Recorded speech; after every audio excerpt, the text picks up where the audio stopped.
The Stars, My Destination, Part 2. With a heart of furious fancies, whereof I am commander, with a burning spear and a horse of air, to the wilderness I wander. With a night of ghosts and shadows, I am to tourney. 10 leagues beyond the wide world's end, methinks is no journey. Chapter 8. The old year soured as pestilence poisoned the planets. The war gained momentum and grew from a distant affair of romantic raids and skirmishes in space to a holocaust in the making. It became evident that the last of the world wars was done, and the first of the solar wars had begun. The belligerents slowly massed men and material for the havoc. The outer satellites introduced universal conscription, and the inner planets perforce followed suit. Industries, trades, sciences, skills, and professions were drafted. Regulations and oppressions followed. The armies and navies requisitioned and commanded. Commerce obeyed, for this war, like all wars, was the shooting phase of a commercial struggle. But the populations rebelled and draft jaunted, and labor jaunting became a critical problem. Spy scares and invasion scares spread. The hysterical became informers and lynchers. An ominous foreboding paralyzed every home from Baffin Island to the Falklands. The dying era was enlivened only by the advent of the 4-mile circus. This was the popular nickname for the grotesque entourage of Geoffrey 4-Mile of Ceres, a wealthy young buffoon from the largest of the asteroids. 4-Mile of Ceres was enormously rich. He was also enormously amusing. He was the classic bourgeois gentilhomme, the upstart nouveau riche of all time. His entourage was a cross between a country circus and the comic court of a Bulgarian kinglet, as witnessed this typical arrival in Green Bay, Wisconsin. Early in the morning, a lawyer, wearing the stovepipe hat of a legal clan, appeared with a list of campsites in his hand and a small fortune in his pocket. He settled on a 4-acre meadow facing Lake Michigan and rented it for an exorbitant fee. He was followed by a gang of surveyors from the Mason and Dixon clan. In 20 minutes, the surveyors had laid out a campsite, and the word had spread that the 4-mile circus was arriving.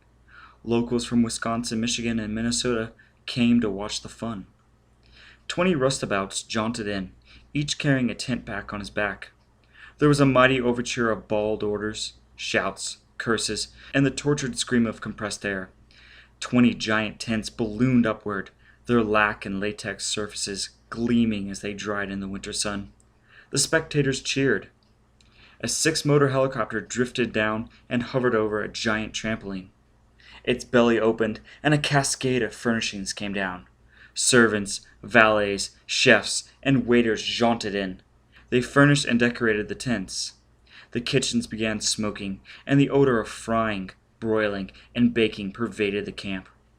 4-Mile's private police were already on duty, patrolling the 4 acres, keeping the huge crowd of spectators back. Then, by plane, by car, by bus, by truck, by bike, and by jaunt, came 4-Mile's entourage. Librarians and books, scientists and laboratories, philosophers, poets, athletes. Racks of swords and sabers were set up, and judo mats and a boxing ring. A 50-foot pool was sunk in the ground and filled by pump from the lake. An interesting altercation arose between 2 beefy athletes as to whether the pool should be warmed for swimming or frozen for skating. Musicians, actors, jugglers, and acrobats arrived. The uproar became deafening. A crew of mechanics melted a grease pit and began revving up 4-Mile's collection of vintage diesel harvesters.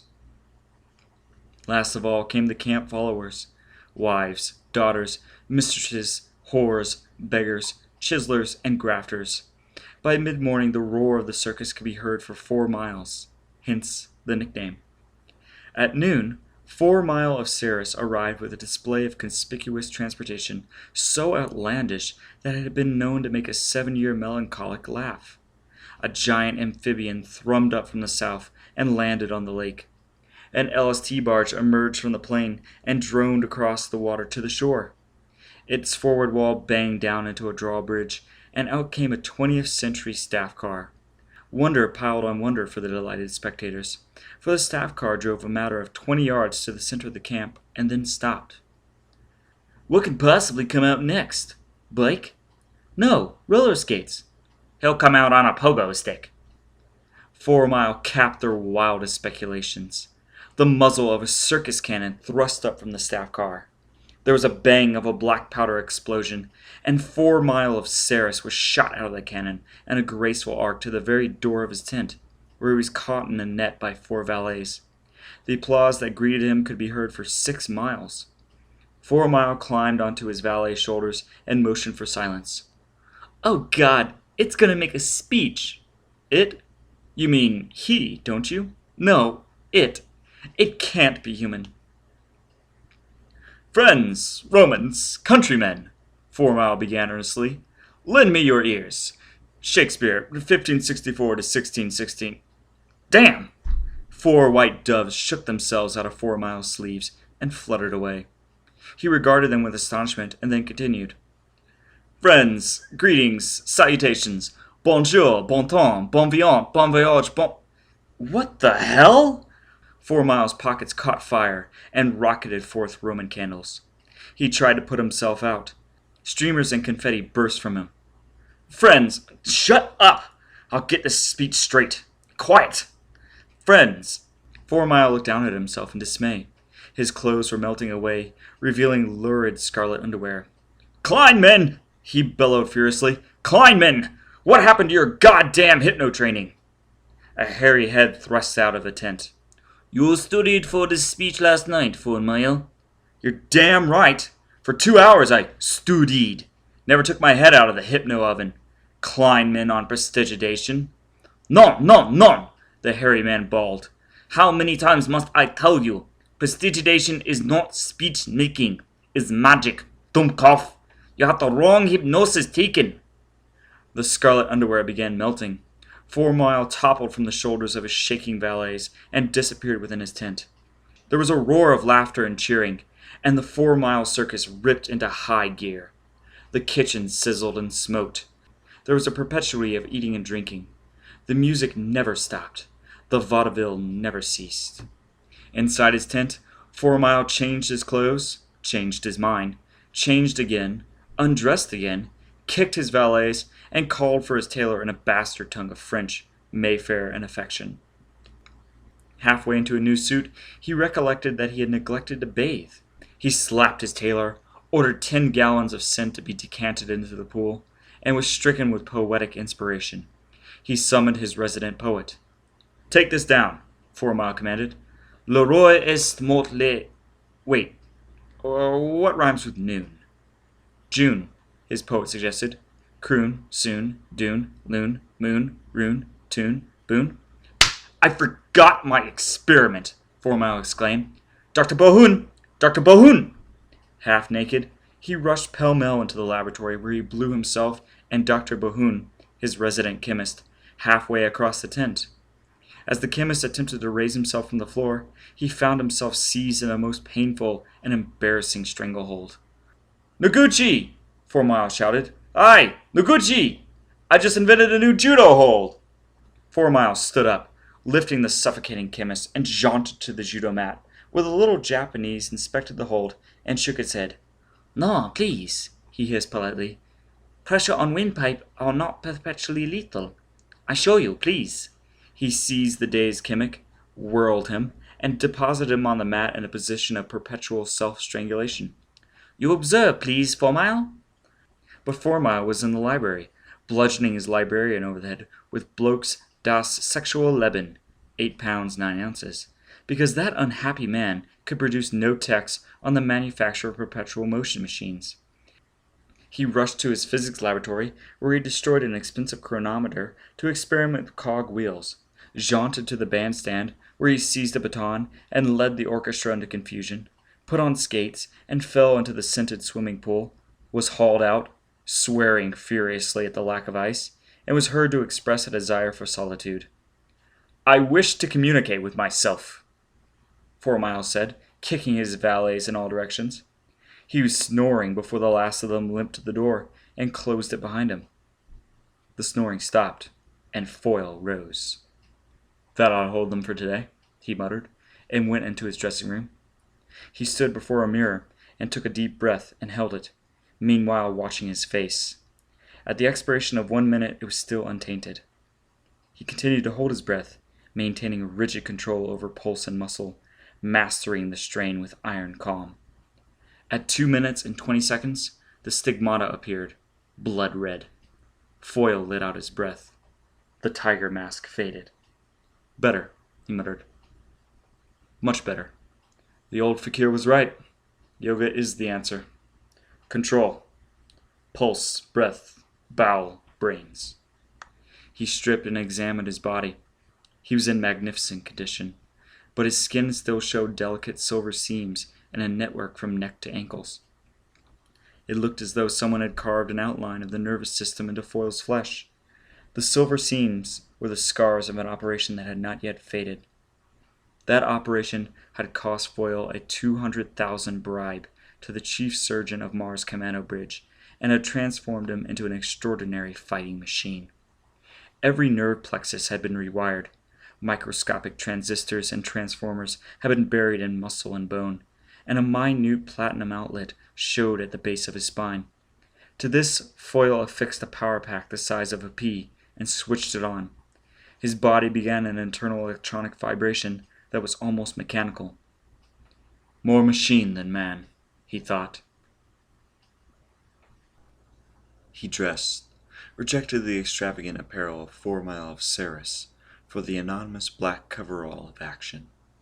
He jaunted to Robin Winsbury's apartment in the lonely building amidst the Wisconsin pines. It was the real reason for the advent of the 4 Mile Circus in Green Bay. He jaunted and arrived in darkness and empty space and immediately plummeted down. Wrong coordinates, he thought. Misjaunted? The broken end of a rafter dealt him a bruising blow, and he landed heavily on a shattered floor upon the putrefying remains of a corpse. Foyle leapt up in calm revulsion. He pressed hard with his tongue against his right upper molar. The operation that had transformed half his body into an electronic machine had located the control switchboard in his teeth. Foyle pressed a tooth with his tongue, and the peripheral cells of his retina were excited into emitting a soft light. He looked down 2 pale beams at the corpse of a man. The corpse lay in the apartment below Robin Winsbury's flat. It was gutted. Foyle looked up. Above him was a 10-foot hole where the floor of Robin's living room had been. The entire building stank of fire, smoke, and rot. "Jacked," Foyle said softly. "This place has been jacked. What happened?"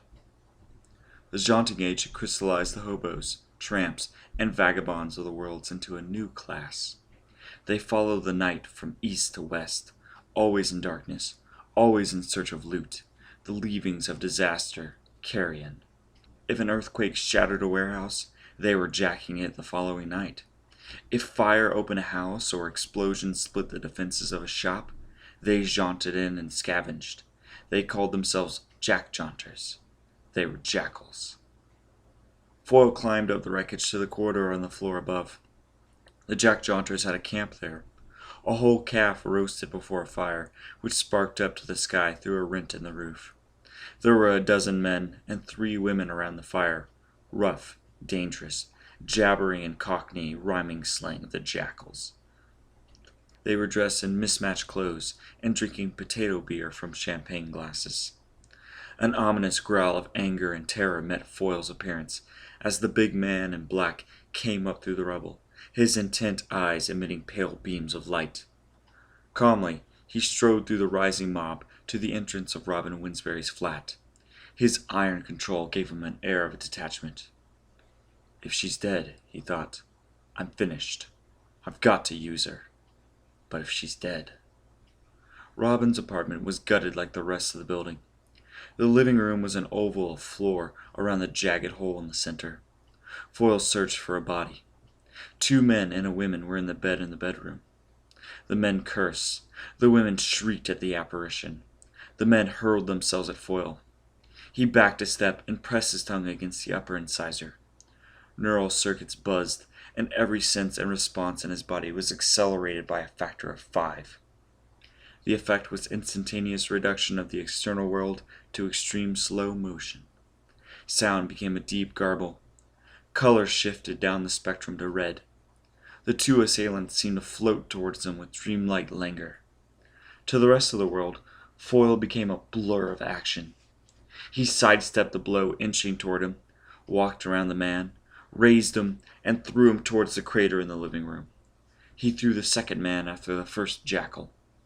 To Foyle's accelerated senses, their bodies seemed to drift slowly, still in mid-stride, fists inching forward, open mouths emitting heavy, clotted sounds. Foyle whipped to the women cowering in the bed. "Where's another?" the blur asked. The woman shrieked. Foyle pressed his upper incisor again, cutting off the acceleration. The external world shook itself out of slow motion back to normal. Sound and color leapt up the spectrum, and the two jackals disappeared through the crater and crashed into the apartment below.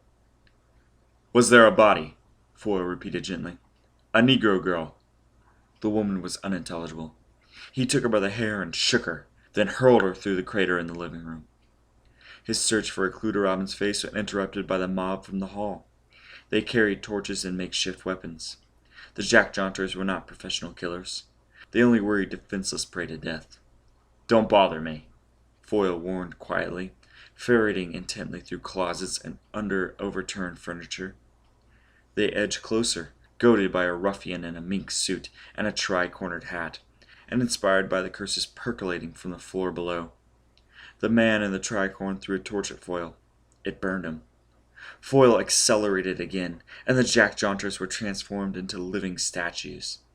Foyle picked up half a chair and calmly clubbed the slow-motion figures. They remained upright. He thrust the man in the tricorn down on the floor and knelt on him. Then he decelerated. Again, the external world came to life. The jackals dropped in their tracks, pole-axed. The man in the tricorn hat and mink suit roared. "Was there a body here?" Foyle asked. "Negro girl. Very tall, very beautiful." The man writhed and attempted to gouge Foyle's eyes. "You keep track of bodies," Foyle said gently. "Some of you, Jacks, like dead girls better than live ones. Did you find her body in here?" Receiving no satisfactory answer, he picked up a torch and set fire to the mink suit. He followed the jack-jaunter into the living room and watched him with detached interest. The man howled, toppled over the edge of the crater, and flamed down into the darkness below. "Was there a body?" Foyle called down quietly. He shook his head at the answer. "Not very deft," he murmured.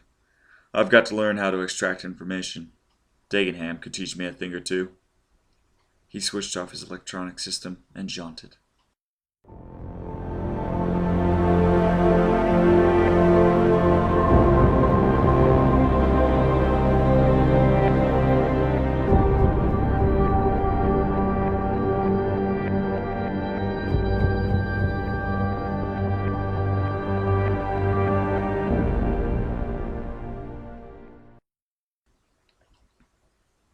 He appeared in Green Bay, smelling so abominably of singed hair and scorched skin that he entered the local precision shop, jewels, perfumes, cosmetics, ionics, and surrogates, to buy a deodorant.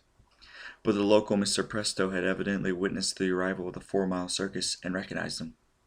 Foyle at once awoke from his detached interest and became the outlandish 4-mile of Ceres. He clowned and cavorted, bought a 12-ounce bottle of Eugene No. 5 at 100 credits the ounce, dabbled himself delicately, and then tossed the bottle into the street to the edification and delight of Mr. Presto. The record clerk at County Record Office was unaware of Foyle's identity and was obdurate and uncompromising. No, sir. County records are not viewed without proper court order for sufficient cause. That must be final." Foyle examined him keenly and without rancor. Aesthetic type, he decided. Slender, long-boned, no strength. Epitoloid character. Self-centered, pedantic, single-minded, and shallow. Not bribable, too repressed and straight-laced. But repression's the chink in the armor. An hour later, 6 followers from the 4-mile circus waylaid the record clerk. They were of the female persuasion and richly endowed with vice. 2 hours later, the record clerk, dazed by flesh and the devil, delivered up his information. The apartment building had been opened to jack shunting by a gas explosion 2 weeks earlier. All tenants had been forced to move. Robin Winsberry was in protective confinement in Mercy Hospital near the Iron Mountain Proving Grounds. Protective confinement? Foyle wondered. What for? What's she done? It took 30 minutes to organize a Christmas party in the 4 Mile Circus. It was made up of musicians, singers, actors, and rabble who knew the Iron Mountain coordinates. Led by their chief buffoon, they jaunted up with music, fireworks, firewater, and gifts. They paraded through the town, spreading largesse and laughter. They blundered into the radar field of the Proving Ground protection system and were driven out with laughter. 4 Mile of Ceres, dressed as Santa Claus, scattering banknotes from a huge sack over his shoulder and leaping in agony as the induction field of the protection system burned his bottom, made an entrancing spectacle. They burst into Mercy Hospital, following Santa Claus, who roared and cavorted with the detached calm of a solemn elephant. He kissed the nurses, made drunk the attendants, pestered the patients with gifts, littered the corridors with money, and abruptly disappeared when the happy rioting reached such heights that the police had to be called. Much later, it was discovered that a patient had disappeared too, despite the fact that she had been under sedation and was incapable of jaunting. As a matter of fact, she departed from the hospital inside Santa's sack. Foyle jaunted with her over his shoulder to the hospital grounds. There, in a quiet grove of pines under a frosty sky, he helped her out of the sack. She wore several white hospital pajamas and was beautiful. He removed his own costume, watching the girl intently, waiting to see if she would recognize him and remember. She was alarmed and confused. Her telesending was like heat lightning. My God, who is he? What happened? Jax again? Murder this time. The music. The uproar. Why, kidnapped in a sack? Drunk slurring on trombones. Yes, Virginia, there is a Santa Claus. A desfilé. There go the rockets. Feu de joie. Or feu de nefer. What's he want from me? Who is he? I'm 4 Mile of Ceres, Foyle said. What? Who? 4 Mile? Yes, of course, the buffoon. The bourgeois gentleman. Vulgarity, imbecility, obscenity. The 4 Mile Circus. My God, am I telesending you? Can you hear me? I hear you, Miss Winsberry, Foyle said quietly. What have you done? What do you want with me? I want you to look at me. Bonjour, madame. In my sack, madame. Echo. Look at me? I'm looking, Robin said, trying to control the jangle of her thoughts. She gazed up into his face without recognition. It's a face. I've seen so many like it. The faces of men. Oh, God. The features of masculinity. Every man in a rut. Will God never save us from brute desire? My rutting season's over, Miss Winsberry. Well, I'm sorry you heard that. I'm terrified, naturally. You know me? I know you. We've met before? She scrutinized him closely, but still without recognition. Deep down inside Foyle, there was a surge of triumph. If this woman, of all women, failed to remember him, he was safe, provided he kept blood and brains and face under control. We've never met, he said. I've heard of you. I want something from you. That's why we're here, to talk about it. If you don't like my offer, you can go back to the hospital. You want something? But I've got nothing. Nothing. Nothing's left but shame and... Oh, God. Why did the suicide fail? Why couldn't I... So that's it, Foyle interrupted softly. You tried to commit suicide, eh? That accounts for the gas explosion that opened the building. And your protective confinement. Attempted suicide. Why weren't you hurt in the explosion? So many were hurt. So many died. But I didn't. I'm unlucky, I suppose. I've been unlucky all my life. Why suicide? I'm tired. I'm finished. I've lost everything. I'm on the Army Gray list, suspected. watched, reported. No job, no family, no. Why suicide? Dear God, what else but suicide? You can work for me. I can. What did you say? I want you to work for me, Miss Winsbury. She burst into hysterical laughter. For you? Another camp follower? Another whore of Babylon in the circus? Work for you, 4 Mile? You've got sex on the brain, he said gently. I'm not looking for tarts. They look for me, as a rule. I'm sorry. I'm obsessed by the brute who destroyed me. I'll try to make sense. Robin calmed herself. Let me understand you. You've taken me out of the hospital to offer me a job. You've heard of me. That means you want something special. My specialty is telesending. And charm. What? I want to buy your charm, Miss Winsbury. I don't understand. Why, Foyle said mildly, it ought to be simple for you. I'm the buffoon. I'm vulgarity, imbecility, obscenity. That's got to stop. I want you to be my social secretary. You expect me to believe that? You could hire 100 social secretaries, 1,000 with your money. You expect me to believe that I'm the only one for you? That you had to kidnap me from protective confinement to get me? Foyle nodded. That's right, there are thousands, but only one that can telesend. What's that got to do with it?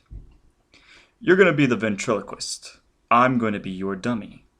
I don't know the upper classes. You do. They have their own talk, their own jokes, their own manners. If a man wants to be accepted by them, he's got to talk their language. I can't, but you can. You'll talk for me through my mouth. But you can learn. No, it would take too long, and charm can't be learned. I want to buy your charm, Miss Winsbury. Now, about the salary. I'll pay you 1,000 a month. Her eyes widened. You're very generous, 4 Mile. I'll clean up this suicide charge for you. You're very kind. And I'll guarantee to get you off the Army Gray List. You'll be back on the White List by the time you finish working for me. You can start again with a clean slate and a bonus. You can start living again. Robin's lips trembled, and then she began to cry. She sobbed and shook, and Foyle had to steady her. Well, he asked, will you do it? She nodded. You're so kind. I'm not used to kindness anymore. The dull concussion of a distant explosion made Foyle stiffen. Christ! He exclaimed in a sudden panic. Another blue jaunt. Ah, no, Robin said. I don't know what blue jaunt is, but that's the proving grounds. She looked up at Foyle's face and screamed. The unexpected shock of the explosion and the vivid chain of associations had wrenched loose his iron control. The blood-red scars of tattooing showed under his skin. She stared at him in horror, still screaming. He touched his face once, then leapt forward and gagged her. Once again he had a hold of himself. It shows, eh? He muttered with a ghastly smile. I lost my grip for a minute. Thought I was back in Godfrey Martel listening to a blue jaunt. Yes, I'm Foyle, the brute who destroyed you. You had to know sooner or later, but I had hoped it would be later. I'm Foyle back again. Will you be quiet and listen to me? She shook her head frantically, trying to struggle out of his grasp. With a detached calm, he punched her jaw. Robin sagged. Foyle picked her up, wrapped her in his coat, and held her in his arms, waiting for consciousness to return. When he saw her eyelids flutter, he spoke again. Don't move or you'll be sick. Maybe I didn't pull that punch enough. Brute. Beast. I could do this the wrong way, he said. I could blackmail you. I know your mother and sister on Callisto. That your class is an alien belligerent by association. That puts you on the blacklist ipso facto. Is that right? Ipso facto? By the very fact. That's Latin. You can't trust hypno-learning. I could point out that all I have to do is send anonymous information to Central Intelligence, and you wouldn't be just a suspect anymore. They'd be ripping information out of you inside 12 hours. He felt her shudder. But I'm not going to do that. I'm going to tell you the truth because I want to turn you into a partner. Your mother's in the inner planets.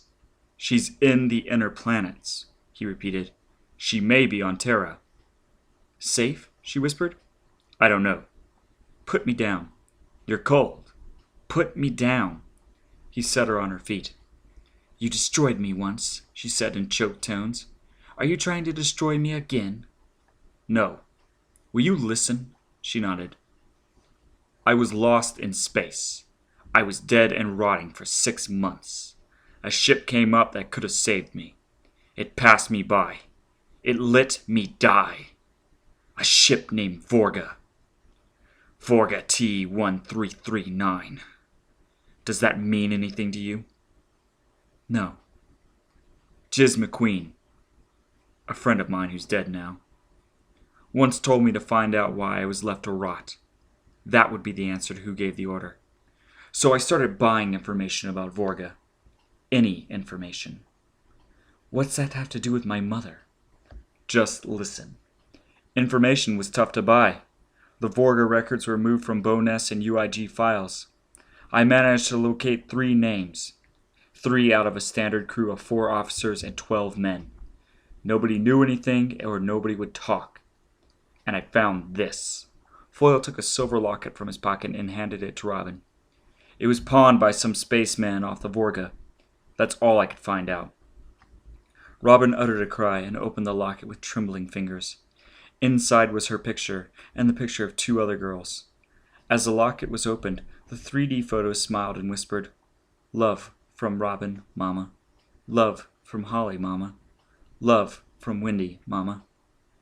It's my mother's, Robin wept. She... For pity's sake, where is she? What happened? I don't know, Foyle said steadily, but I can guess. I think your mother got out of that concentration camp, one way or another. And my sisters, too. She'd never leave them. Maybe your sisters, too. I think Vorga was running refugees out of Callisto. Your family paid with money and jewelry to get aboard and be taken to the inner planets. That's how a spaceman off the Vorga came to pawn this locket. Then where are they? I don't know. Maybe they were dumped on Mars or Venus. Most probably they were sold to a labor camp on the moon, which is why they haven't been able to get in touch with you. I don't know where they are, but Vorga can tell us. Are you lying? Tricking me? Is that locket a lie? I'm telling the truth. All the truth I know. I want to find out why they left me to die, and who gave the order. The man who gave the order will know where your mother and sisters are. He'll tell you. Before I kill him. He'll have plenty of time. He'll be a long time dying. Robin looked at him in horror. The passion that gripped him was making his face once again show the scarlet stigmata. He looked like a tiger, closing in for the kill. I've got a fortune to spend. Never mind how I got it. I've got 3 months to finish the job. I've learned enough math to computate the probabilities. 3 months is the outside before they figure out that 4 Mile of Ceres is Gully Foyle. 90 days. From New Year's to All Fools. Will you join me? You? Robin cried with loathing. Join you? All this 4 Mile circus is camouflage. Nobody ever suspects a clown. But I've been studying, learning, preparing for the finish. All I need now is you. Why? I don't know where the hunt is going to lead me. Society or slums. I've got to be prepared for both. The slums I can handle. I haven't forgotten the gutter. But I need you for society. Will you come with me? You're hurting me. Robin wrenched her arm out of Foyle's grasp. Sorry. I lose control when I think about Vorga. Will you help me find Vorga and your family? I hate you, Robin burst out. I despise you. You're rotten. You destroy everything you touch. Someday I'll pay you back. But we work together from New Year's to All Fools? We work together. Chapter 9. On New Year's Eve, Geoffrey Foramile of Ceres made his onslaught on society. He appeared first in Canberra at the Government House Ball, half an hour before midnight. This was a highly formal affair, bursting with color and pageantry, for it was the custom at formals for society to wear the evening dress that had been fashionable the year its clan was founded, or its trademark patented. Thus, the Morses, telephone and telegraph, wore 19th century frock coats, and their women wore Victorian hoop skirts. The Skodas, powder and guns, hark back to the late 18th century, wearing Regency tights and chrysalines. The daring Punemides, rockets and reactors, dating from the 1920s, wore tuxedos, and their women unashamedly revealed legs, arms, and necks in the fashion of antique Worth and Maine Bocher gowns. 4 Mile of Ceres appeared in evening clothes, very modern and very black, relieved only by a white sunburst on his shoulder, the trademark of the Ceres clan. With him was Robin Winsberry in a glittering white gown, her slender waist tight and whalebone, the bustle of the gown accentuating her long, straight back and graceful step. The black and white contrast was so arresting that an orderly was sent to check the sunburst trademark in the Almanac of Peerages and Patents. He returned with the news that it was of the Ceres Mining Company, organized in 2250 for the exploitation of the mineral resources of Ceres, Pallas, and Vesta. The resources had never manifested themselves, and the house of Ceres had gone into eclipse, but had never become extinct. Apparently it was now being revived. 4 Mile? The clown? Yes, the 4 Mile Circus. Everyone's talking about him. Is that the same man? It couldn't be. He looks human. Society clustered around 4 Mile, curious but wary. Here they come, Foyle muttered to Robin. Relax. They want the light touch. They'll accept anything if it's amusing. Stay tuned. Aren't you that dreadful man with the circus, 4 Mile? Sure you are. Smile. I am, madame. You may touch me. Why, you actually seem proud. Are you proud of your bad taste? The problem today is to have any taste at all. The problem today is to have any taste at all. I think I'm lucky. Lucky, but dreadfully indecent. Indecent, but not dull. And dreadful, but delightful. Why aren't you cavorting now? I'm under the influence, madame. Oh dear, are you drunk? I'm Lady Shrapnel. When will you be sober again? I'm under your influence, Lady Shrapnel. You wicked young man! Charles, come here and save 4 Mile. I'm ruining him. That's Victor of RCA Victor. 4 Mile, is it? Delighted. What's that entourage of yours cost? Tell him the truth. 40,000, Victor. Good Lord, a week? A day. A day? What on earth do you want to spend all that money for? The truth. For notoriety, Victor. Ha! Are you serious? I told you he was wicked, Charles. Damn refreshing. Klaus, here a moment. This impudent young man is spending 40,000 a day. For notoriety, if you please. Skoda. Good evening, 4 Mile. I am much interested in this revival of the name. You are perhaps a cadet descendant of the original founding board of Ceres, Inc.? Give him the truth. No, Skoda. It's a title by purchase. I bought the company. I'm an upstart. Good. My word, 4 Mile, you're frank. Told you he was impotent. Very refreshing. There's a parcel of damn upstarts about, young man, but they don't admit it. Elizabeth, come and meet 4 Mile of Ceres. 4 Mile, I've been dying to meet you. That's Lady Elizabeth Citroën. Is it true that you travel with a portable college? The light touch here. Portable high school, my Lady Elizabeth. But why on earth, 4 Mile? Oh, madame, it's so difficult to spend money these days. We have to find the silliest excuses. If only someone would invent a new extravagance. You ought to travel with a portable inventor, 4 Mile. I've got one. Haven't I, Robin? But he wastes his time on perpetual motion. What I need is a resident spendthrift. Would any of your clans care to lend me a younger son? Welcome, by God! And there are many a clan who would pay for the privilege of unloading. Isn't perpetual motion spendthrift enough for you, 4 Mile? No, it's a shocking waste of money. The whole point of extravagance is to act like a fool and feel like a fool, but enjoy it. Where's the joy in perpetual motion? Is there any extravagance in entropy? Millions for nonsense, but not 1 cent for entropy. My slogan. They laughed, and the crowd clustering around 4 Mile grew. They were delighted and amused. He was a new toy. Then it was midnight, and as the great clock tolled in the new year, the gathering prepared to jaunt with midnight around the world. Oh, come with us to Java for a mile. Regis Sheffield's giving a marvelous legal party. We're gonna play Sober the Judge. Hong Kong for a mile. Tokyo for a mile. It's raining in Hong Kong. Come to Tokyo and bring your circus. Thank you. No, it's Shanghai for me. The Soviet Duomo. I promise an extravagant reward to the first one who discovers the deception of my costume. Meet you all in 2 hours. Ready, Robin? Don't jaunt. Bad manners. Walk out. Slowly. Languor is chic. Respects to the governor, to the commissioner, the ladies. Bien. Don't forget to tip the attendants. Not him, idiot! That's the lieutenant governor. All right. You made a hit. You're accepted. Now what? Now what we came to Canberra for. I thought we came for the ball. The ball, and a man named Forrest. Who's that? Ben Forrest, spaceman off the Vorga. I've got 3 leads to the man who gave the order to let me die. 3 names. A cook in Rome named Poggi, a quack in Shanghai named Oral, and this man, Forrest. This is a combined society. This is a combined operation. Society in search. Do you understand? I understand. We got 2 hours to rip Forrest open. Do you know the coordinates of the Aussie cannery? The company town?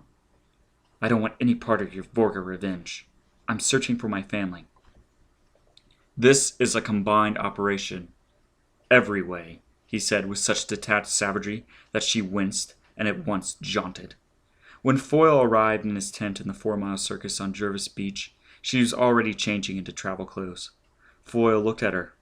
Although he forced her to live in his tent for security reasons, he had never touched her again. Robin caught his glance, stopped changing, and waited. He shook his head. That's all finished. How interesting. You've given up rape? Get dressed, he said, controlling himself. Tell them they've got 2 hours to get the camp up in Shanghai. It was 12:30 when Foyle and Robin arrived at the front office of the Aussie Cannery Company town. They applied for identification tags and were greeted by the mayor himself. Happy New Year, he caroled. Happy, happy, happy. Visiting? A pleasure to drive you round. Permit me. He bundled them into a lush helicopter and took off. Lots of visitors tonight. Ours is a friendly town. Friendliest company town in the world. The plane circled giant buildings. That's our ice palace. Swimming baths on the left. Big dome is the ski jump. Snow all year round. Tropical gardens under that glass roof. Palms, parrots, orchards, fruits. There's our market, theater. Got our own broadcasting company too. 3D5S. Take a look at the football stadium. 2 of our boys made All-American this year. Turner at Right Rockney and Otis at Left Thorpe. Do tell, Foyle murmured. Yes, sir, we've got everything. Everything. You don't have to jaunt around the world looking for fun. Aussie Cannery brings the world to you. Our town's a little universe. Happiest little universe in the world. Having absentee problems, I see. The mayor refused to falter in his sales pitch.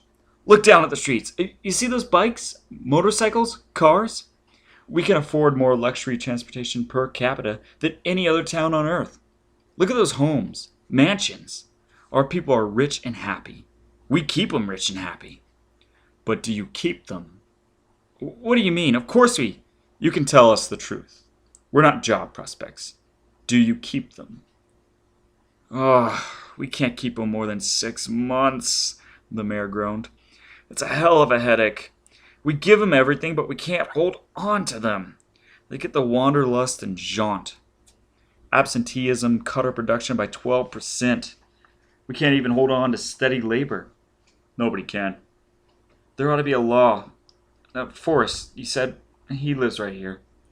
He landed them before a Swiss chalet set in an acre of gardens and took off, mumbling to himself. Foyle and Robin stepped before the door of the house, waiting for the monitor to pick them up and announce them. Instead, the door flashed red, and a white skull and crossbones appeared on it. A canned voice spoke. Warning! This residence is man-trapped by the Lethal Defense Corporation of Sweden. You have been legally notified. What the hell? Foyle muttered. On New Year's Eve? He's a friendly fella. Let's try the back. They walked around the chalet, pursued by the skull and crossbone flashing at intervals, and the canned warnings.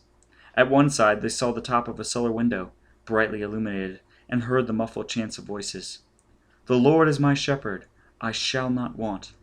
"Cellar Christians?" Foyle exclaimed. He and Robin peered through the window. 30 worshippers of assorted faiths were celebrating the new year with a combined and highly illegal service. The 25th century had not yet abolished God, but it had abolished organized religion.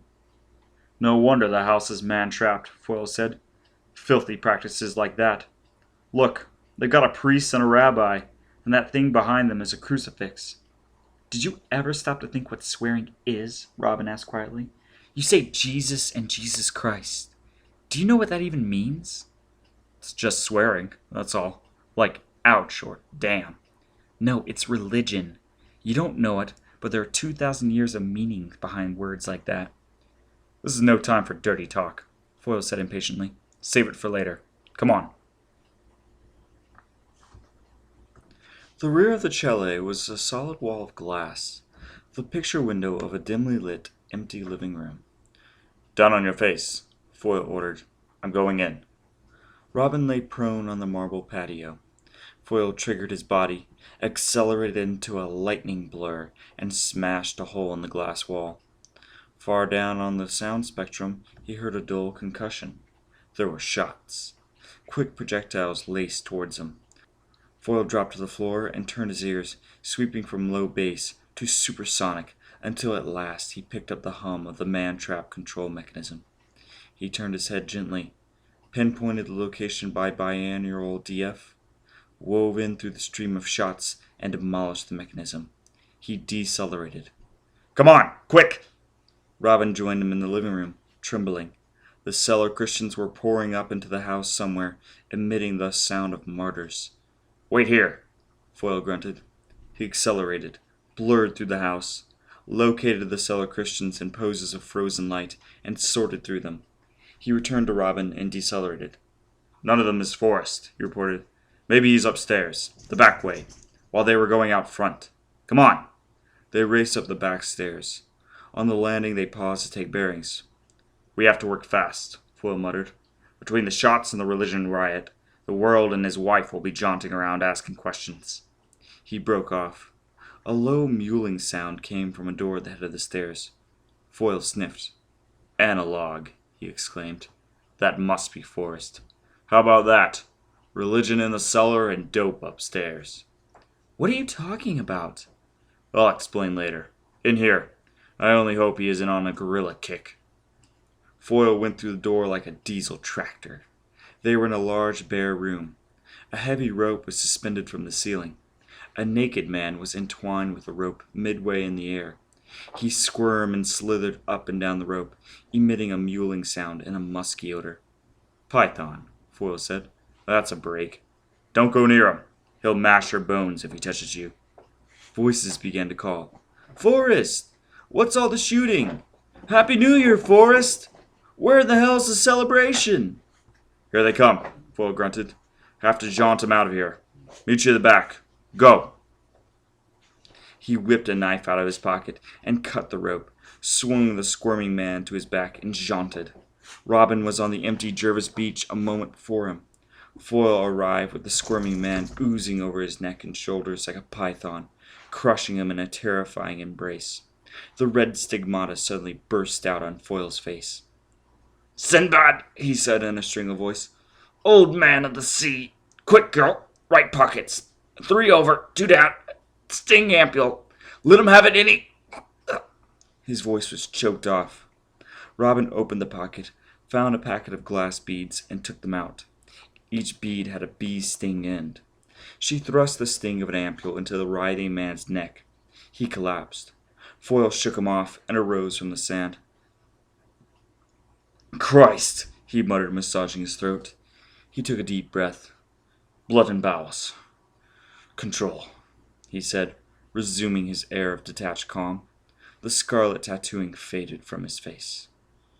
"What was all that horror?" Robin asked. "Analog. Psychiatric dope for psychotics. Illegal. A twitch has to release himself somehow, revert back to the primitive. He identifies with a particular kind of animal. Gorilla, Grizzly, brood bull, wolf. Takes the dope and turns into the animal he admires. Forrest was a queer for snakes, it seems. How do you know all this? I told you I'd been studying, preparing for Vorga. This is one of the things I've learned. Show you something else I've learned if you're not chicken-livered. How to bring a twitch out of analog. Foyle opened another pocket in his battle coveralls and got to work on Forrest. Robin watched for a moment, then uttered a horrified cry, turned and walked to the edge of the water. She stood, staring blindly at the surf and the stars until the mewling and twisting ceased, and Foyle called to her. You can come back now. Robin returned to find a shattered creature seated upright on the beach, gazing at Foyle with dull, sober eyes. You're Forrest? Who the hell are you? You're Ben Forrest, leading spaceman, formerly aboard the Prestigian Vorga. Forrest cried out in terror. You were aboard the Vorga on September 15th, 2436? The man sobbed and shook his head. On September 16th, you passed a wreck. Out near the asteroid belt. Wreck of the Nomad, your sister's ship. She signaled for help. Vorga passed her by. Left her to drift and die. Why did Vorga pass her by? Forrest began to scream hysterically. Who gave the order to pass her by? Jesus! Jesus! No! No! No! The records are all gone from bonus and UIG files. Someone got to them before I did. Who was that? Who was aboard Vorga? Who shipped with you? I want officers and crew. Who was in command? No! Forrest screamed. No!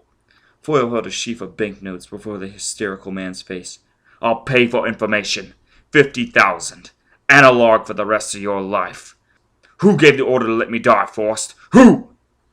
The man smote the banknotes from Foyle's hand, leapt up and ran down the beach.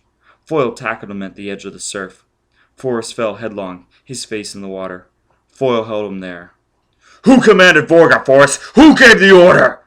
You're drowning him, Robin cried. Let him suffer a little. Water's easier than vacuum. I suffered for 6 months. Who gave the order, Forrest? The man bubbled and choked. Foyle lifted his head out of the water. What are you, loyal, crazy, scared? Your kind would sell out for 5,000. I'm offering 50. 50,000 for information, you son of a bitch, or you die, slow and hard. The tattooing appeared on Foyle's face. He forced Forrest's head back into the water and held the struggling man. Robin tried to pull him off. You're murdering him! Foyle turned his terrifying face on Robin. Get your hands off me, you bitch! Who was aboard with you, Forrest? Who gave the order? Why? Forrest twisted his head out of the water. 12 of us on Vorga, he screamed. Christ save me! There was me and Kip. He jerked spasmodically and sagged. Foyle pulled his body out of the surf. Go on! You and who? Kemp? Who else? Talk! There was no response. Foyle examined the body.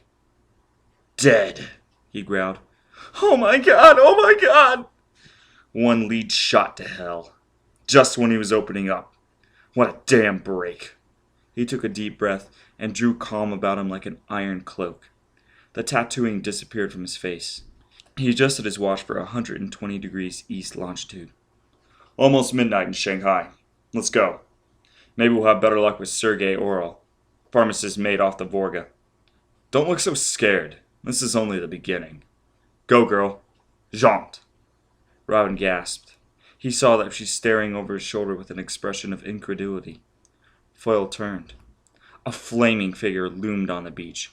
A huge man with burning clothes and a hideously tattooed face. It was himself. Christ! Foyle exclaimed. He took a step towards his burning image, and abruptly it was gone. He turned to Robin, ashen and trembling. Did you see that? Yes. What was it? You. For God's sake, me? How's that possible? How? It was you. But, he faltered, the strength and furious possession drained out of him. Was it an illusion? A hallucination? I don't know. I saw it too. Christ almighty, to see yourself, face to face. The clothes were on fire. Did you see that? What in God's name was it? It was Gully Foyle, Robin said. Burning in hell. All right, Foyle burst out angrily. It was me in hell, but I'm still going through with it. If I burn in hell, Vorga will burn with me. He pounded his palms together, stinging himself back to strength and purpose. I'm still going through with it, by God. Shanghai next. Jaunt!